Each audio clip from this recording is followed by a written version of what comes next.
साथियों, आप सभी का लर्निंग अड्डा 21 में मैं एक बार पुनः हार्दिक स्वागत करता हूं। साथियों, मैं हूं संजय सिंह यादव। साथियों, आज की जो वीडियो ली गई है ये गणित के कुछ महत्वपूर्ण क्वेश्चन से जुड़ी हुई है। इस टाइप का क्वेश्चन आपसे प्रतियोगी परीक्षाओं में पूछा जाता है। साथियों, बने रहिएगा इस वीडियो में, तभी आप यहाँ पे 4 क्वेश्चन लिए गए हैं। चारों बिल्कुल अलग अलग हैं, अलग काइंड्स के हैं, यूनिक क्वेश्चन हैं और ये प्रतियोगी परीक्षाओं में आपसे पूछे गए हैं। तो साथियों, चलिए हम लोग सीधा अपने वीडियो की शुरुआत करते हैं। आखिरकार पहला क्वेश्चन क्या कह रहा है? वो यही कह रहा है कि यदि जो है 1 का क्यूब, 2 का क्यूब, 3 का क्यूब, 4 का क्यूब और इस तरीके से 9 का क्यूब, इन सभी का योग 2025 है, तो आपसे कह रहा है 0.11 का क्यूब धन 0.22 का क्यूब, अगर यही क्रम जारी रहे और तो लास्ट में 0.99 का क्यूब का मान कितना होगा। साथियों, जब भी इस टाइप का क्वेश्चन आता है, जब ये दे देता है कि यहाँ पे देख रहे हैं कि 1 से 9 तक की जो संख्याएं हैं उनके घनों का योग दिया है 2025, तो यदि इसका मान ये दिया गया है, अब इसके बारे में कह रहा है कि भाई इसका मान क्या होगा। तो इतना आपके माइंड मैप में होना चाहिए कि जब भी इस तरीके के क्वेश्चन आते हैं तो कहीं ना कहीं आपके क्वेश्चन में ये जो पहली वाली शर्त होती है इसका कहीं ना कहीं यूज होता है। इसका यूज करके ही हम इसका हल निकालते हैं।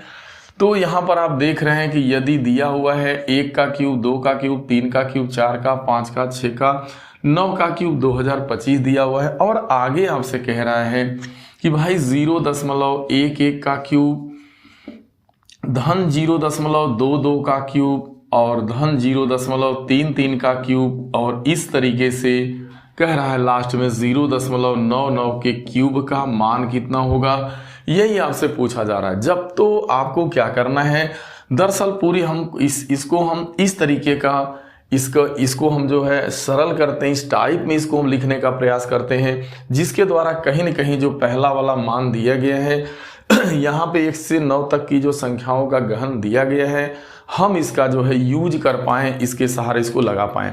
तो देखिए, दरअसल आप 0.11 को क्या लिख सकते हैं। देखिए यहाँ लिखा है 0.11 का क्यूब, इसे आप सरल करिएगा तो इसे 11 देखिए 0.11 को आप 0.11 के क्यूब को 11/100 का क्यूब लिखा जा सकता है। इसी तरीके से 0.22 का क्यूब है, अगर इसे भी आप देखेंगे तो 22/100 का, इसका दशमलव हटा दीजिए तो 22/100 का क्यूब हो जाएगा। ऐसे ही 0.33 के क्यूब को देखिएगा तो इसे 33/100 का क्यूब किया जा सकता है। अब यहां अगर इनको आप एक साथ लेके चलते हैं तो आपको कोई ना कोई चीज यहां पे देखिए, जैसे यदि आपका 11/100 का क्यूब है और यहां आप देख रहे हैं कि 22/100 का क्यूब है और यहां आप देख रहे हैं कि मान लीजिए 33/100 का क्यूब है, इस तरीके से। तो यहां आपको क्या मिल रहा है, यदि आप यहां से 11/100 का अगर क्यूब आप कॉमन ले लेते हैं, इनका जो 11/10 का होल क्यूब, यदि ये पूरा कॉमन ले लेते हैं तो दरअसल बचेगा क्या। देखिए 11/100 का क्यूब पूरा कॉमन लीजिएगा तो यहां तो आपको 1 मिलेगा, आगे यहां पर आपको 1 मिलेगा। लेकिन जैसे ही 11/100 का क्यूब कॉमन लेंगे तो यहां पर आपको जो है, देखिए चूंकि जैसे ही 11 से डिवाइड करिएगा तो 11 दूना 22 होगा, लेकिन यहाँ पे 2 का क्यूब होगा, यानी 2 का क्यूब बचेगा। क्योंकि आप देख रहे हैं कि 22 जब आप 100 करिएगा क्यूब करिएगा, अगर इसमें 11/100 के क्यूब से आप भाग देते हैं तो दरअसल आएगा क्या, देखिए ये तो इसको काट ही देगा और 11 दूना 22 2 होगा और 2 का क्यूब होगा यानी कि 8, इस तरीके। अब आपका 1 है तो इसे 1 का क्यूब लिखिए सकते हैं, ये 2 का क्यूब हो जाएगा।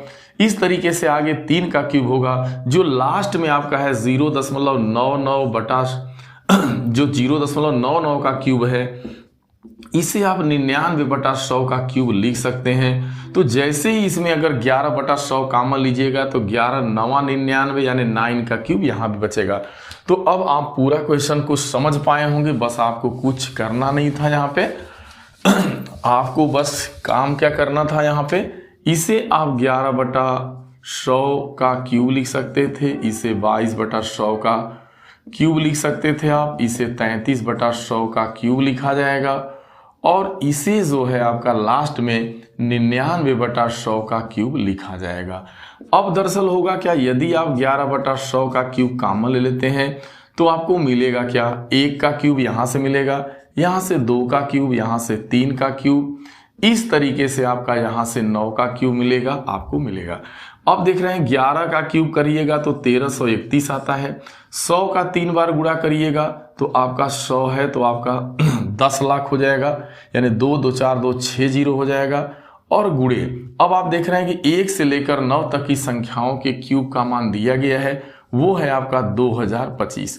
फिर आपको क्या करना है भाई, 1331 गुणे 2025 करके उसमें 10 लाख से आपको क्या दे देना है, भाग दे देना है, यानी 2 2 4 2 6 0।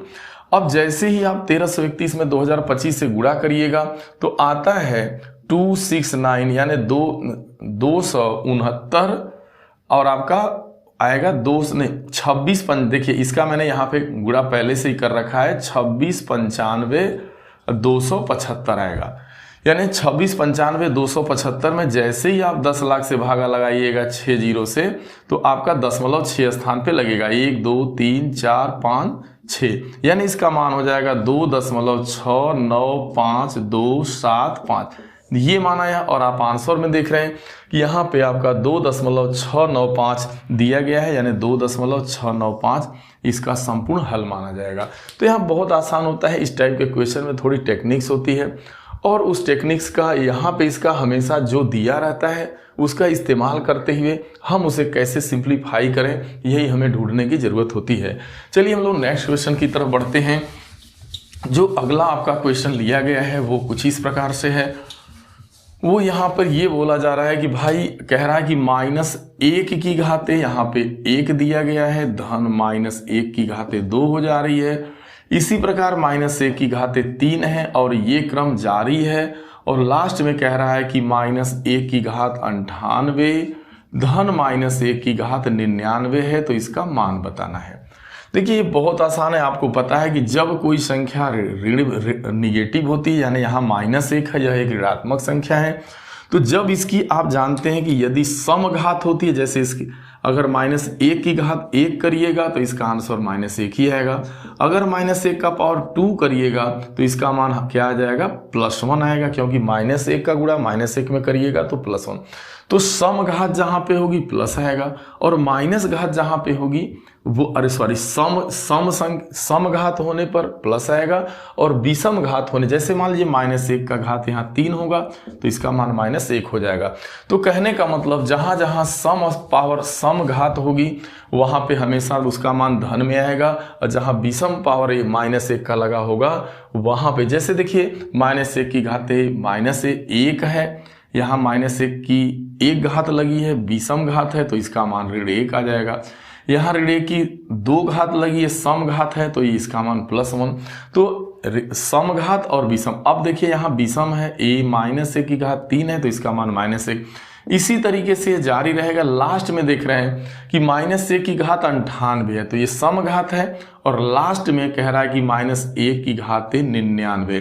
तो जो 98 आप देख रहे हैं, देखिए एक विषम फिर सम आ जा रहा है, तो ऋण 1 से धन 1 कट जाएगा, ऋण 1 से धन 1 कट जाएगा, यानी हमेशा जो विषम घात आगे से विषम सम को काटते काटते लास्ट तक 98 जो इसके पहले देखेंगे तो ऋण 1 की आपकी 97 होगी, तो यहाँ ऋण 1 आएगा और 98 का धन 1 आएगा, कट जाएगा। लास्ट में जो बच रहा है वह उसी को देखना है, तो ऋण 1 की घात 99 है, तो अगर 1 का आप -1 का यदि 99 बार गुणा करिएगा तो फिर उसका मान क्या आ जाएगा, -1। इसका आंसर -1 हो जाएगा आपका। ये बहुत ही आसान है, देखते देखते लगा सकते हैं। बस यहाँ ऋण सभी जगह 1 है और आप देख रहे हैं 1 2 3 4 5 6 ये घातें लग रही हैं, तो जहाँ समघात होगी वहाँ पे ऋण 1 का मान +1 होगा और जहाँ विषम पावर लगा होगा, विषम घात होगी एक ऋण 1 की, वहाँ पे आपका माइनस में आएगा। तो करते करते ये आप देख रहे हैं कि 1 से ये सब करते करते लास्ट में 98 तक +1 -1 कट जाएगा। लास्ट में क्या बचेगा, -1 की घाते आपका यहाँ 99 बचेगा और -1 की घात 99 का मान आपका -1 होगा। वहाँ पे जो है -99 नहीं है, 99 ही है आपका। अब हम लोग आगे क्वेश्चन की तरफ बढ़ते हैं। जो अगला हमारा क्वेश्चन है वो कह रहा है कि यदि भाई a + 1/a का मान 2 है तो आपसे कह रहा है a ऋण 1/a की वैल्यू आपको बतानी। देखिए किसी भी हाल में आप देख रहे हैं कि a प्लस 1/a का मान 2 है, 2 आना चाहिए। ये तभी आएगा यदि आप a का मान 1 मान लेते हैं तो 1 अधन 1/1 करिएगा, तभी ना आपका जो है 1 और 1 मिलके 2 होगा।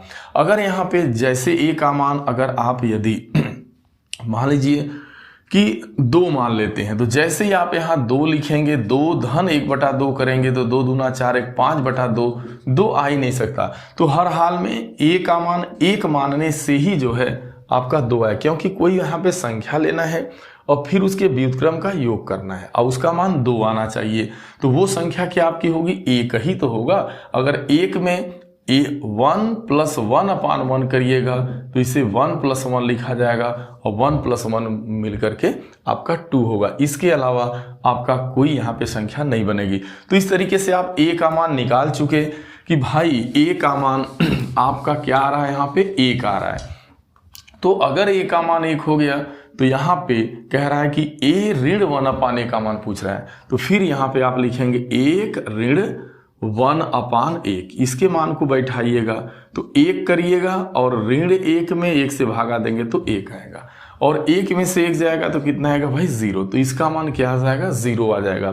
यदि a + 1/a का मान 2 है तो a ऋण 1/a का मान क्या होना चाहिए? क्या आएगा आपका? 0 आएगा। ठीक है, अब हम लोग नेक्स्ट क्वेश्चन की तरफ बढ़ते हैं। जो अगला क्वेश्चन है वो आपका क्या कह रहा है? बहुत छोटा सा क्वेश्चन है, बहुत प्यारा क्वेश्चन। कहता है 2 की घाते 30 प्लस 2 की घाते 30 प्लस 2 की घाते आपका 30 प्लस 2 की, ये 4 बार, 1 2 3 4, तो 2 की घाते 30 को 4 बार जोड़ा जा रहा है। कह रहा है इसका वैल्यू बताना है। देखिए भाई, इसको लगाने का जो बेसिक तरीका है वो 2 की घाते 30 आप कॉमन ले लीजिए। जैसे ही कॉमन लेंगे तो इसका भागा इसमें देंगे तो 1 + 1 + 1 4 बार 1 आएगा। अब 4 बार 1 आ रहा है तो इन चारों को जोड़ दीजिएगा तो 4 आ जाएगा। तो 2 की घाते 30 आ गया और गुणे 4 आ गया। अब 2 की घाते 30 तो रहेगा ही, लेकिन 4 को क्या लिख सकते हैं भाई? 2 का वर्ग।